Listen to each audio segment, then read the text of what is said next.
Hello, everyone, and welcome back to another episode of A Healthy Bite.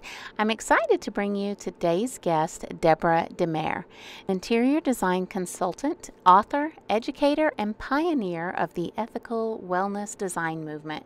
She has been executing beautiful sensory living environments that contribute to the health and well-being of people, animals, and the planet for nearly 20 years. Today, we will be discussing how to surround our children from the moment they enter this world with the most non-toxic, positive environment, crucial to their physical and mental development. And that is why Deborah is here to share and give us guidance and teach us a little bit more about how to design a nursery with non-toxic furniture and cribs and other decor that will not harm or affect the mental and physical development of our newborn babies and children. Make sure to stick around to the end of this episode. Deborah will be sharing a special discount that's only for listeners of this podcast for her special online baby and kids room design course. So make sure to check the show notes for that and stick around. Let's get into today's episode. Welcome to A Healthy Bite. You're one nibble closer to a more satisfying way of life, a healthier you, and bite-sized bits of healthy motivation. Now let's dig in on the dish with Rebecca Huff. So before we really get into the topic, I always like to ask my guests to tell me a little bit about yourself and how you got into what you do. So I've been decorating now for probably nearly 20 years or so. And I was the typical decorator, just designing everything with fur and wool and silk and feathers and all those animal-based products. And my family and I are really involved with animal rights. We love animals. They're a very, very integral part of our life. I came out here because in my office, my partner has his dog here every day. I just love animals, and I'm on the board of Farm Sanctuary. I'm involved with PETA, the animal rights organization. And so I always say you have to be ready for change, because once you see the dark side of certain things, you then kind of can't go back, I think, the average person. And I'm always getting feeds on, videos and things on my feed because of being involved with animal rights. And there was one that kept coming up from PETA, and it was about dog leather. And I never opened it, but I guess that day I was ready for change. And I opened this video on dog leather, and it was horrific, and it was tragic, and it was indescribable. And when I think about it, I still get the goosebumps and I want to cry. And that was the day that I decided that I would no longer use anything derived from animals. And what happened was I really entered a rabbit hole, because I quickly realized it just wasn't about animals. It was also about health and toxins and child laborers and the planet and the environment. And I started to learn and research and read because I had to understand all of this, because it just wasn't about not using wool or silk or fur or feathers or leather. And because of this research that I had done, I sort of became the expert, which I didn't even know I had become the expert. Designers started contacting me and asking me about cruelty-free and chemical-free alternatives. And I created a course, and then I created another course, the nursery course, and we developed a membership, and we just kind of became the go-to for all things chemical and cruelty-free. Wow. And it's been really, really interesting, and never stop learning. It's endless, and I feel very privileged and blessed because I love what I do, and every day I wake up with such mojo. Oh, yeah. So you mentioned toxins and health. So I'm interested, what kind of toxins and problems are there with, say, for example, children's furniture or nursery furniture? When that's one of the big things, when you find out you're pregnant, you want to have this beautiful nursery for your baby to have this wonderful place to come into the world. What are some of the toxins that are out there, and what do parents need to avoid? Rebecca, there are over 80,000 chemicals that are approved in the textiles industry. And guess what percentage are tested? Less than 1%. It is insane when you start to discover what is legal to use in children's furniture, bedding, and their spaces, let alone adults, but for children, for newborns, for infants. Leather, for example, leather contains over 250 toxic chemicals: lead, arsenic, chromium, carcinogens, ammonia. So when you see little leather bean bags advertised or leather rockers for children, it's crazy. Furniture, anything animal based, wool blankets, bedding, mattresses that contain wool. Wool is filled with pesticides. Anything animal based is filled with pesticides because they're animals. So even if in the finished product they say free from pesticides, it's not true because initially there were pesticides. And that's called greenwashing, which I think is an important term for your listeners to understand. Greenwashing is when a company will say, get this crib mattress, it's organic latex. You're like, wow, it's organic. Isn't that awesome? That's called greenwashing because guess what? Latex is dangerous for babies, whether it's organic or not. You stay away from it because latex is an allergic material, like balloons. So adults can be allergic to latex, but they know they're allergic to it. When a baby is born, you don't know if it's allergic to latex. So babies die over allergic reactions to latex. So, but they're legal to sell. So greenwashing exists in almost every product. Most companies greenwash. So, but the average consumer doesn't know that and they get sucked in. Right. I have an entire article about greenwashing because it's just so prevalent, especially in the food industry.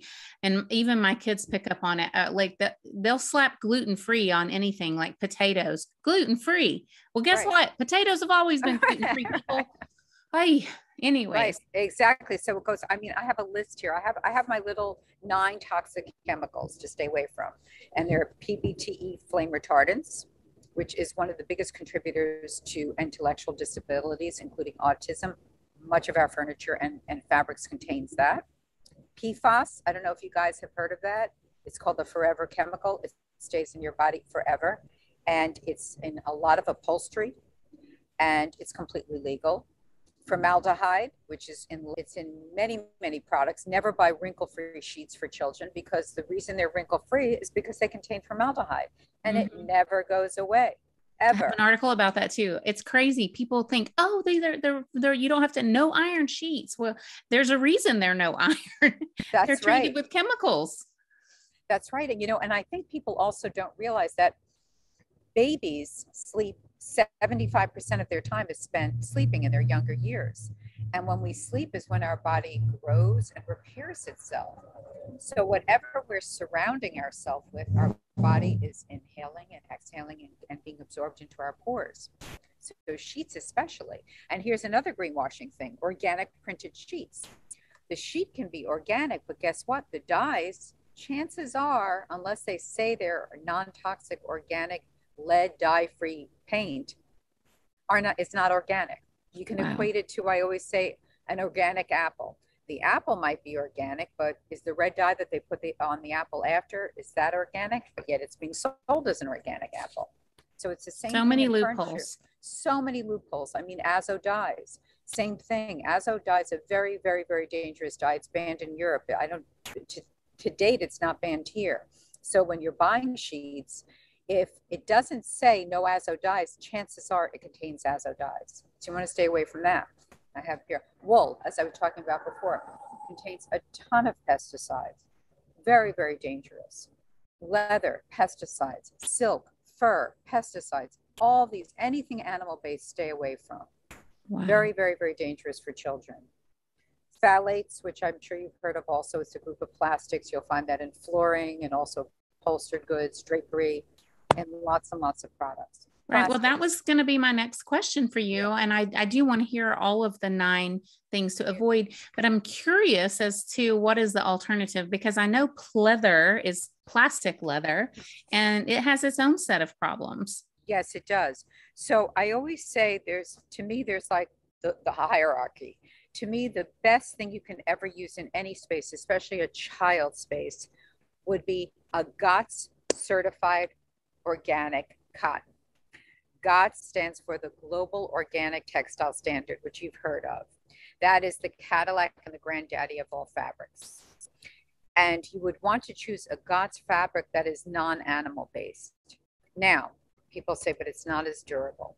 You know, a faux leather, a real leather is not as durable. It's very durable compared to a cotton. To me, that would be the most ideal fabric in the world to use, because it will contain hardly any pesticides, hardly any toxins. It's clean, and that's what you want to surround your baby and your child with. Mm-hmm. Now, durability. Up until about a year ago, it was like, oh, it's not as durable. But I say it's kind of like you have to choose. I'd say to a client, yes, it might not be as durable, but look at it this way. Chances are you're going to be going to the doctor a lot less because you're surrounding yourself with healthy items. And going to the doctor is a lot more expensive than buying another set of sheets, right? That's how I look at it. Because these chemicals and these fabrics that are, you know, made from animals and stuff like that, they cause what kind of problems with kids? Intellectual disabilities has increased, what I think 400%. You have ADD, autism, you have asthma, respiratory illnesses, you have fertility issues for parents. And for children, there was an article about, I forget which chemical, maybe it was PFAS, that when pregnant women were surrounding themselves with it, babies were being born boys with their genitalia like disformed. I mean, it was, so it's endless the kind of issues that these chemicals induce upon human beings. And babies are fragile. Toddlers are fragile. They're small. Babies breathe, but 64,000 times a day they inhale. You know, so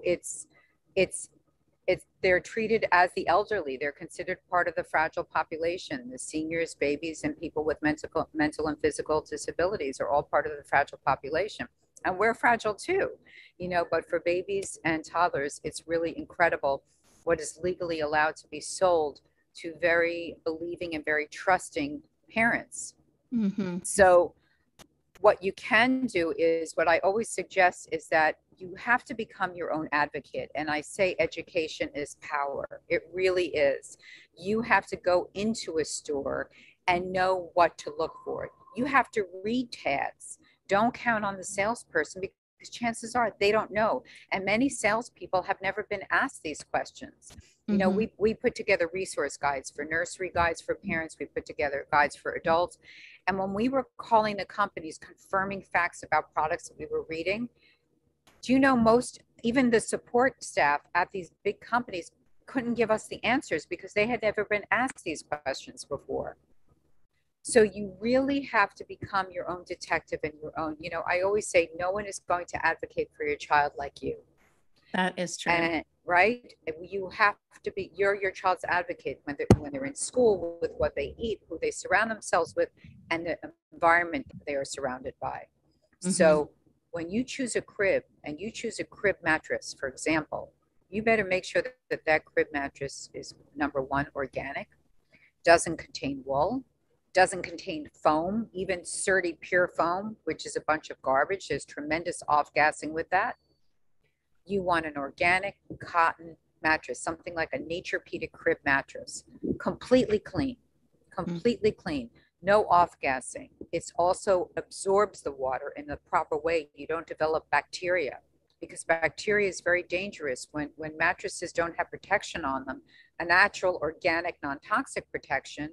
Babies are breathing in that mold, and they develop respiratory issues. Yeah. So you have to treat your babies like a fragile egg. I mean, really, there's so many pollutants around them. So you've talked a little bit about their sleeping area. What are some of the other spaces for maybe an infant or even a toddler or even maybe an older child, as far as, you know, creating their little spaces inside of their room? What do parents typically look for? Well, I think, you know, for me, for designing for adults and children is about sensory design. You know, maybe because I never had the proper schooling and my business started organically many years ago, I approach design as now a very experienced decorator, but also as a mother. you know, and sensory design is key. Sensory design is basically about creating an environment that's optimal for your children to thrive mentally and physically.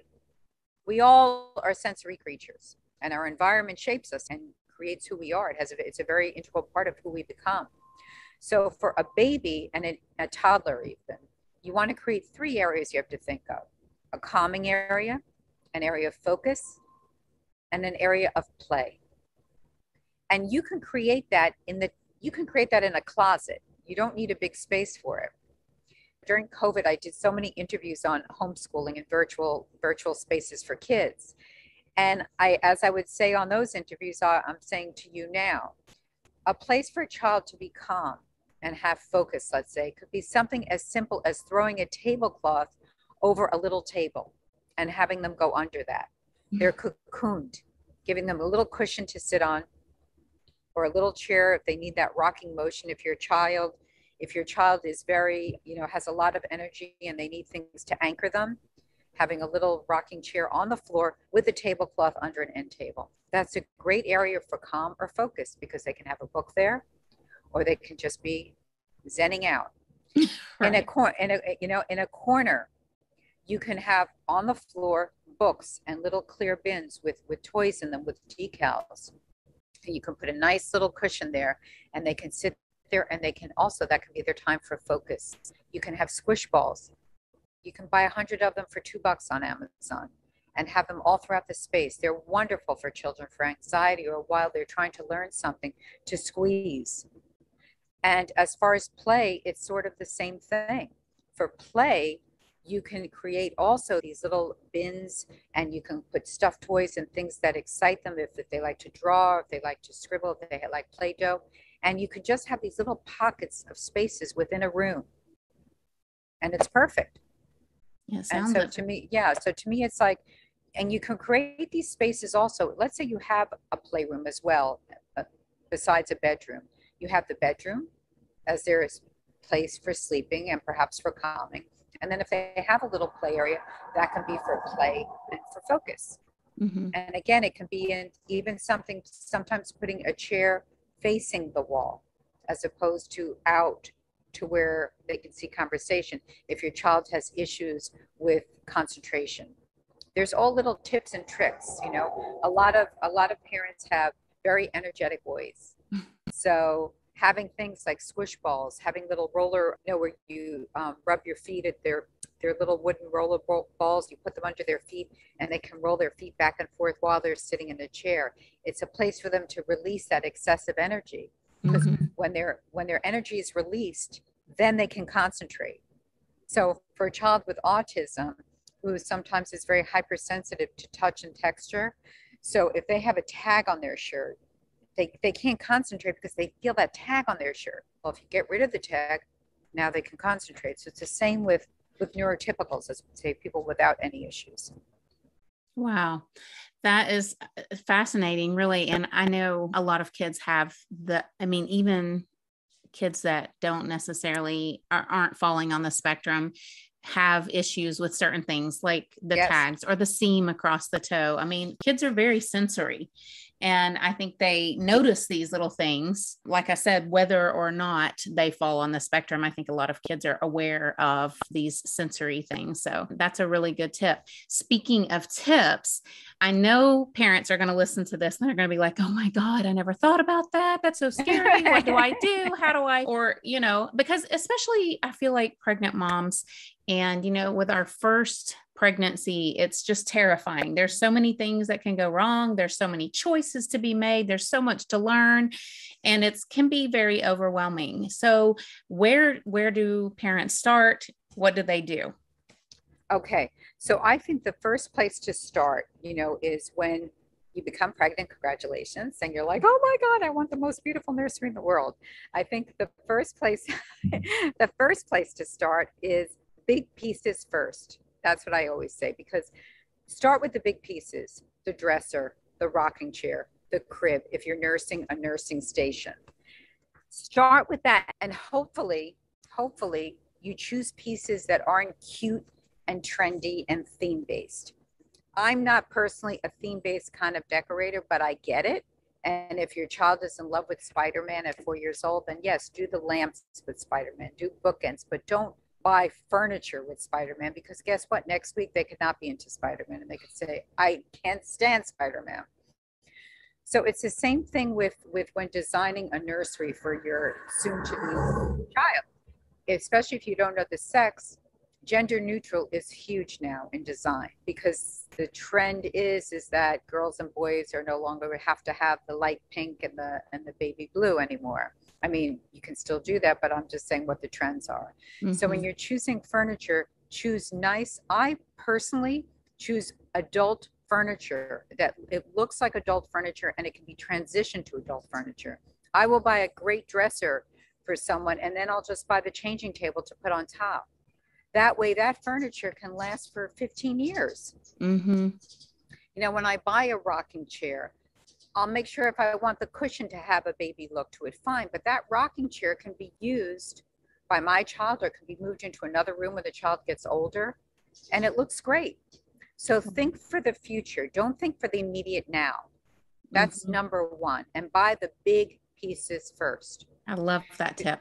Yes, because also remember, less is more. And those pictures that you see, you know, on Instagram, those gorgeous nurseries, celebrity nurseries, just know that it probably took 2 days to set up the shoot for that nursery. And that is not real life. The other day I posted something on Instagram. I don't know, I just was in a mood. I was doing something about white, how I like white as a blank canvas, even for children's spaces, because soon enough there'll be a ton of color in the space with the toys and the this and the that. And it was a picture of this little girl in this white room with like a sheer tent, and you can see it was pressed permanently. I just wrote, really? Because it like annoyed me, you know, that like a pregnant woman would say, oh my God, I want that space for my baby. That is just not real life. Your child is going to throw up on that sheer thing. You know, it's going to be a mess. So big pieces first, think practicality. Energy, to me, that's also super important. What kind of environment do you want to create for your child to live up to in a way? So for us, we love animals and we love nature. So we wanted our children to have a love of animals and nature. So having baby animals on the walls, having greenery, things that embody the environment and all animals was important to us. If you're someone who's very proud of your ethnicity, create a room that shows that. You know, include pictures also in this space. And these are all very inexpensive things to do, of the family. That way they learn faces, and that becomes a fun game. And they can be black and white photos. They can be colored photos. They can be funny photos of grandma and grandpa. They can be photos of mom when she was pregnant. You know, think of things that you want your children to look at and smile and feel really good about and love. And you can share that with your child. So think about the kind of energy you want that nursery or child's room to have, because it will change. But think about it for that moment, and use things that are easily replaceable and movable and recyclable. Nothing should be you should think of anything besides the big pieces of furniture as permanent, including the rugs. I love wall-to-wall cheap rug or a huge area rug. Get an organic cotton one, inexpensive, because that rug in a year is going to look like poo, because it's going to be pooed on, you know. And then you can just roll it up, donate it, whatever, recycle it. So rugs to me are very important, that you don't spend a lot of money on rugs at all, because your baby is you're going to be on the floor a lot with the baby, and it's really going to get ruined. Furniture, as far as make sure, I mean, there's so many certifications that to me are still kind of bogus. Like there's the Green Guard certified, you know, it's okay. Nothing is, unless you're going to get a completely handmade, custom, non-toxic raw piece of furniture, which is very expensive. You know, we have lines that we like on our site that meet our certifications, you know, of what we think are the best of the best. There's nothing perfect unless it's completely non-toxic, but Green Guard certified, I guess, is okay as far as furniture. Mattresses, as I mentioned before, to me, that is the most important purchase in the entire space. The mattress is key. That is it. Like if you can't get anything, just get a good mattress. And I do tout companies like a Naturopedic because they really focus on healthy mattresses for babies, and it's impressive. So the mattress is key, the big furniture is key, the energy, the walls, of course, painting, choose non-toxic paint. I like Faro and Ball. It's a little expensive, but it's very, very safe paint. They have what's called very low VOCs, volatile organic compounds. VOCs are very dangerous, and VOCs off gas, so the gases still come off. So you paint a wall, and you know how they tell you to wait a couple days so the smell goes away? Well, the smell could go away, but guess what? The gases never dissipate, ever. And your baby's breathing that in, especially when they're sleeping, 75% of the time. So pick something like a Faro and Ball. Again, a little expensive, but certain lines I really believe in. If someone's listening to this and they're like, oh my gosh, my child is in this room and, we used this paint and I didn't think to check if it had VOCs. Yeah. What are they going to do? I mean, can they paint over that? Does that reduce the off-gassing? Or, I mean, a lot of people are already in a home and they maybe are already exposed to this. Like, I know that there are air purifiers that remove VOCs. What else can be done? I don't know. I don't know the answer to that question. I'm going to get back to you on that. That's a very good question. Okay. I would think that there has to be a way to scrub it off. I would think, and I'll find out for you, and I'm going to let you know. Okay. I'll put it in the show notes. Yeah. That's a very good question, by the way. Very good. So furniture and energy. Right. So furniture. So now let's say you have existing pieces in that space. If they are pieces that you can move out or donate, I would do that, because especially in your child's room, it's a sacred space. Treat it as a sacred space, and treat everything you put into that room as something that you want to be as clean as possible. And that's something that people will ask me, well, someone donated a crib to me, or they donated, shelving, or they donated a dresser. Unless you know that it's non-toxic, I wouldn't take it. So if chances are, if it's really old, it probably, or it could have lead. It could be painted with lead paint. So is it worth it? No. Same thing with cribs. They don't have the regulations that they now have. So I'd be very wary of taking things that are donated. And if there are things like wall art or things that are special, make sure you hang them high enough so the baby can't get to them and mouth them, because babies mouth everything. So let's say it's a pretty piece of art, it's a cute frame or something, and you're like, okay, I'll put it in the room, it's so small. Keep it away from the baby in case they ever get a hold of it. Ceilings. I never ignore the ceiling. That was one of my little trademarks when I first started my business, because I always say that when a baby and an adult goes to sleep at night, I want them to see something positive. And when they wake up in the morning, I want them to see something positive. So the ceiling is a great mural. You can put something that makes your child smile and giggle. It could be the silliest thing, like a sticker. It could be anything that makes them smile. I had found this little lamp when I was doing my twins, when they were little, their bedroom, and it was $15. I found it at like an old store when I was walking by, and it was metal star. I'm sure you've seen them before, and it had holes in it. And we put in the ceiling, and at night, the routine came to turn the light, and the room would just buzz with all the lights going all around. And my twins, they loved it. And it was a way to end the evening. And we did it for years. And it costs very little. So don't ignore your ceiling. Okay, so think of something positive. Speaking of ceilings, you want to put a fan, even though fans are pretty ugly. You want to put a fan in an infant's room especially. It will reduce the event of SIDS by 72% because it cools off the room. Really? Yes. So put in a simple fan, something very simple that just blends in. If you have a white ceiling, put in the white fan, simple, and then do something cute around it, something happy and that makes them giggle. So let the fan just kind of disappear. That's what I suggest, but definitely put a fan in the room. I strongly suggest that. Wow. I had not heard that before. Yeah. storage.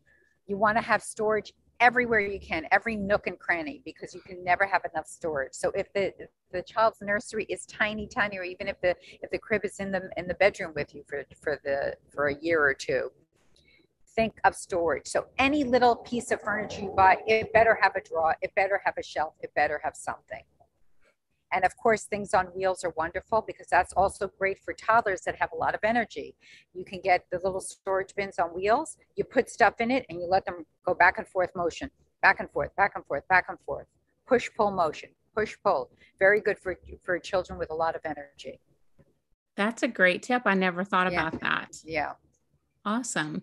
Well, I know that there's so much more that we could talk about. We could talk for hours, I'm sure, about all of these things, but we only have so much time. So I'm curious. I know you said you had a course. Can you tell us a little bit about what this course involves? Like, who is it for? What's entailed in it? Sure. I have to say, I'm so proud of this course. It was such a labor of love. And we have a few courses, but this one is without a doubt my favorite. And it's all about how to decorate. It's a beginner's course for parents, for moms to be, especially pregnant women, because once you have the baby, I don't know if you have time to like take a shower, at least I didn't, I think. It's all about how to decorate in an easy, I hold your hand format, how to even do a nursery layout, how to decorate a chemical and cruelty-free nursery and kids room for your children. And I give you my personal decorating tips. We teach you everything from soup to nuts. You don't have to think. It's only 2 hours. I wanted it to be short. It includes tons of coupons worth hundreds of dollars, which in itself pays for the course 3 times over. We include sheets, we include guides, we include all these things, but easy, because I know I don't have patience or time, and that's how I wanted this course to be.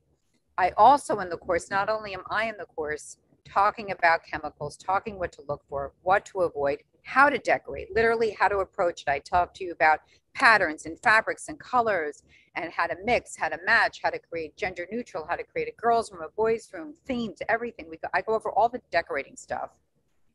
But in addition, I also talk about what cleaning products to use. And I have, for example, Lisa Bronner of Dr. Bronner Soaps, which is the soaps that I use in my own home. She's on a module talking about how to clean furniture. I have the founder of Naturepedic on talking about just mattresses, which is amazing because he's an engineer at heart. We have Lisa Cortez, who talks about sleep and how to create the best environment to sleep, for a baby to sleep machines, things like that. She talks about the pros and cons of everything. We have someone talking about fabrics, Patty Grossman from Eco Textiles. She's amazing. She's like our fabric guru. She comes on and talks about fabrics and materials, what to look for, what to avoid. It's an awesome course, and I love it. And it's only 2 hours, and it's easy. It's a beginner's guide, and you leave the course knowing exactly what to do. And if you want, the course has the entire course. If you want, we help you grow a Pinterest board if you want. So when you're done with the course, that's it. You know exactly. You don't then have to, there are courses that you take it and then you have all this work to do. This is not what I wanted. You know what I mean? Like, you take the course and you're like, oh my God, why did I get that course? Now I need 75 hours to put this together. It's not like that. When you're done, you're done. You'll have the room done. So wow. Yeah, I love that. You have no idea how many courses I've bought and thought, what have I gotten myself into? Honestly, I can honestly say that I'm a little bit of a course junkie. So yeah, I don't even have a baby anymore, and I want to take your course. So. But you know what's funny? I tell adults to take the course because it's really the same things you're learning for adult spaces. It really is. It's all the same information. So you're saying you have like clickable links where people can find everything they need. Everything. It's like I say, it's like I'm like the dummy proof, because it's a dummy proof course, beginner's course for decorating a safe, non-toxic, kind nursery and kids room, because I'm also a believer in energy. And I think that the last thing you want to do is bring tragedy and despair into a child's space. And that's what you do with a lot of these things. And I don't know, I believe in energy. So you're also you're promoting a very positive environment for your child. Right. Very helpful, very useful. I know a lot of parents will definitely want to get a hold of that course. So where can they find it?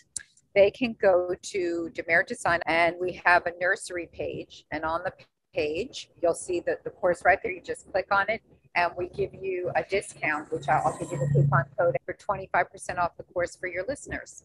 Awesome. So if you're listening, make sure you go to the website, thatorganicmom.com, and get the links to Deborah's site so that you can take advantage of the special discount she's offering for listeners. Check the show notes. There'll be a lot more information there. So as I always say, just always go back and check the show notes. You'll find everything that we've talked about and more there. So Deborah, thank you so much. This has been so fascinating. I really kind of wish I had a room to decorate now. Have another baby. Oh, Lord, no. I'm done with that. You're done. As my mother says, kitchen closed. Exactly. But I do appreciate it because I know this is going to be beneficial for so many new moms out there. And it's just it's really hard. It's overwhelming for young moms now. There's just so much to think about and worry about. So this is very helpful. Yeah, there's so much information and there's so much slick marketing. And I mean, when we were creating the course, I said, I don't know how a mother nowadays puts together like a nursery, because when my kids were little, it was very limited.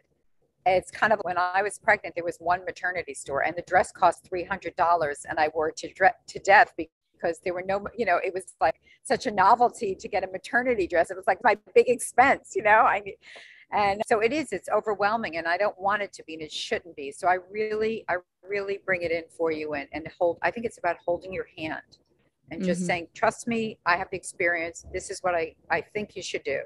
Right. And well, you're definitely very knowledgeable about the subject, and I appreciate you so much. Thank you for being on the podcast today. Thank you so much, Rebecca. Thank you. Thanks for listening. Please rate and review so other people can learn about this podcast. Find out more about sleep, hygiene, eating healthy, tasty recipes, zero waste lifestyle, and lots more on thatorganicmom.com. Help us spread the word. Be blessed and stay healthy.